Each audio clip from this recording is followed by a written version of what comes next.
Bien, vamos a abordar la anteúltima parte de la unidad número 2. Así ya de la unidad número 2 nos olvidamos y vamos a ponerle un marco. Esperen que arranco acá. Muy bien. Y vamos a ponerle, esta es la que tiene un poquito de historia, que va desde 1976 hasta estos días, o no tanto, digamos, pero sí analizar la conducta de lo que fue la noche más oscura dentro del esquema de los derechos más humanos de la República Argentina, la dictadura que fue entre el 24 de marzo de 1976 hasta el 10 de diciembre de 1983, en que se recupera la democracia en manos del entonces presidente Raúl Alfonsín. Esa fue una dictadura genocida que cometió todo tipo de atropellos y fue muy dañina, autoritaria en lo político y liberal en lo económico, es decir, que los sectores más humildes sufrieron mucho el paso de esta dictadura, y por lo general utilizamos el espacio del aula para poder refutar algunos de los argumentos de ese entonces. Uno era el demonio de las dos cabezas, es decir, como que había una guerra en donde había dos bandos en pugna.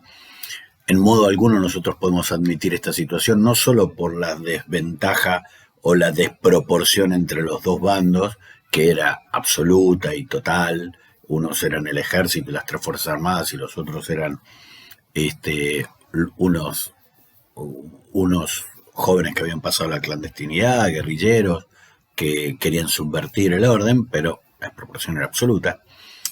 La otra marca central, y que lo habíamos visto al iniciar el estudio de la unidad de derechos humanos, es que desde el Estado, que se tiene que proteger, nunca se puede ir hacia el lugar en donde se va a atacar. Entonces no puede haber una guerra interna en donde una de las partes sea el Estado con toda su fuerza.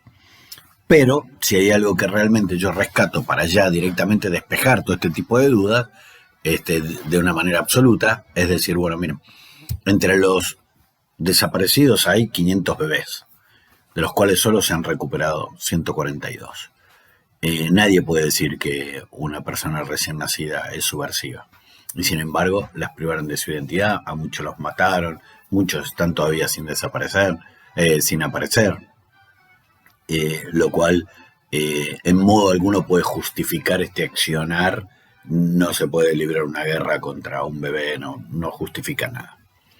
Lo cierto es que ya peridosos en el poder intentan una acción mesiánica que es la de la guerra de las Malvinas, la pierden, se desgaja todo esa articulación y se va por el camino de la recuperación de la democracia. Vuelvo a repetir, ahí el que resulta vencedor es el presidente Alfonsín, comienza su gestión y lo primero que hace es generar una comisión de notables que le llamó CONADEP, que estaba a cargo de un escritor famoso que es Ernesto Sábato, y con ese informe obliga a los militares a que se hagan sus propios juicios. Ellos no lo hacen, y con una virtud muy importante para mi mirada es que con la propia ley vigente en ese momento los sienta en el banquillo y apela a la Cámara Federal, y son los jueces, los camaristas federales del Fuero Penal, los que juzgan a los 9 integrantes de las 3 juntas militares. Y así logran las primeras sanciones. Luego el gobierno de Alfonsín sufre 2 embates muy importantes que dan orígenes a 2 leyes como consecuencia cada uno de ellos, que fue la ley de punto final y de la obediencia debida. El punto final era que daba un tiempo para hacer las denuncias, y la obediencia debida era que se iba a poner un límite en las jerarquías, es decir, hasta cierta jerarquía se iba a juzgar, y de ahí para abajo se iba a entender que tratándose de Fuerzas Armadas y de una organización vertical donde hay que cumplir sí o sí, los de abajo no pudieron oponerse a esas órdenes, aunque fueron absolutamente ilegítimas. Eso generó bastante disconformidad en el pueblo, pero se fue pergeniando y se fue armando, y siguieron los juicios solamente con las altas jerarquías.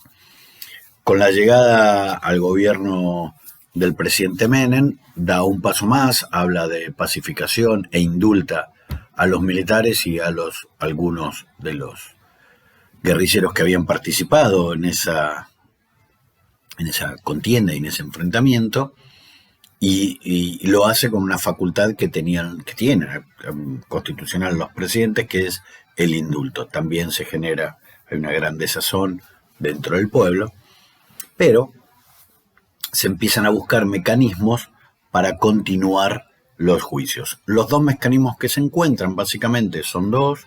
Uno es, ver qué no había quedado dentro del indulto, qué delitos habían quedado fuera. Uno de ellos era la desaparición forzada, la desaparición de niños y la sustitución de identidad, así que en todo donde había niños involucrados siguieron, y se pergeña otra teoría que se llamó los juicios de la verdad, en virtud de la cual los familiares se presentaban y decían, está bien, no se va a lograr una sanción porque ya están estas leyes que lo benefician y después los indultos, pero yo como ciudadano tengo el derecho de saber qué fue lo que pasó, así que solicito se siga investigando hasta llegar a una sentencia que no iba a poder ser condenatoria.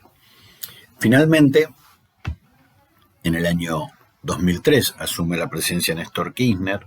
Lo primero que hace es derogar las leyes de obediencia debida y punto final, pero poco se podía retrotraer porque ya estaban dictadas y los que se habían beneficiado ya se habían beneficiado. Las leyes siempre se dictan hacia el futuro, no pueden ser retroactivas en perjuicio de la persona. Entonces lo que se inicia es un proceso de pedir la inconstitucionalidad de esas leyes y la nulidad de los decretos de indulto. Ambas cosas que se consiguen, motivo por el cual vuelven a cobrar vigencia todos los juicios y se vuelven a poner en marcha, muchos de los cuales todavía aún están en marcha, y empiezan a demostrar un sinfín de situaciones que se decían, pero que no se habían podido demostrar hasta el momento de la reiniciación de los juicios, como que, por ejemplo, había habido civiles cooperando con los militares. Eso se logra en la causa donde están involucrados directivos de Ford, directivos de Ledesma. También se logra ampliar el espectro de los delitos imputados. Ustedes piensen que hasta el año 2013 la tortura a las mujeres incluía la violación, es decir, no había sanciones ni condenas por violación como un derecho, como un delito distinto, sino que en la tortura se involucraba a que, además de ponerle la picana, tenían derecho a violarla. No porque tuvieran derecho, sino que no lo ponían como un delito distinto o diferente. Finalmente, esto dio como resultado que muchos de los militares tuvieron que volver a cumplir prisión específica, concreta, en cárceles comunes. De hecho, el principal gestor de todo este sistema, que fue Jorge Rafael Videla, termina falleciendo en una cárcel solo, en una cárcel común, en la cárcel de Marcos Paz. Y eso, no su fallecimiento, sino que el que termine sus días preso, sí me parece que es un logro de la democracia por este periodo desde su recuperación. Motivo por el cual, resumamos entonces. Un gobierno muy nefasto, muy autoritario, vulnerador de todos, porque no solamente torturó, mató, robó, estafó, todo lo que a ustedes se les ocurra, lo cometieron los integrantes de este gobierno. Para mí, y siempre resalto, fueron juzgados sin modificar la ley. Eso es un logro del Estado y del gobierno argentino en su momento. Ustedes piensen, por ejemplo, que el juicio de Nuremberg se hizo con una ley especial, con el que se juzgó a los nazis, se hizo con una ley especial, pero acá se mantuvo la ley, no se modificó, y con esa misma ley se juzgó a las 3 juntas, se las condenó a los 9 miembros de la junta, y finalmente se pudo ir revirtiendo toda esta situación en función de 3 palabras que resumen o sintetizan todo este proceso, que es memoria, verdad y justicia. Seguir recordando lo que nos pasó, saber efectivamente qué es lo que nos pasó, y porque todos tenemos derecho a saber lo que pasó, y aplicar la justicia correspondiente. Hace 40 años que madres de Plaza de Mayo y abuelas de Plaza de Mayo exigen justicia y nunca jamás exigieron venganza.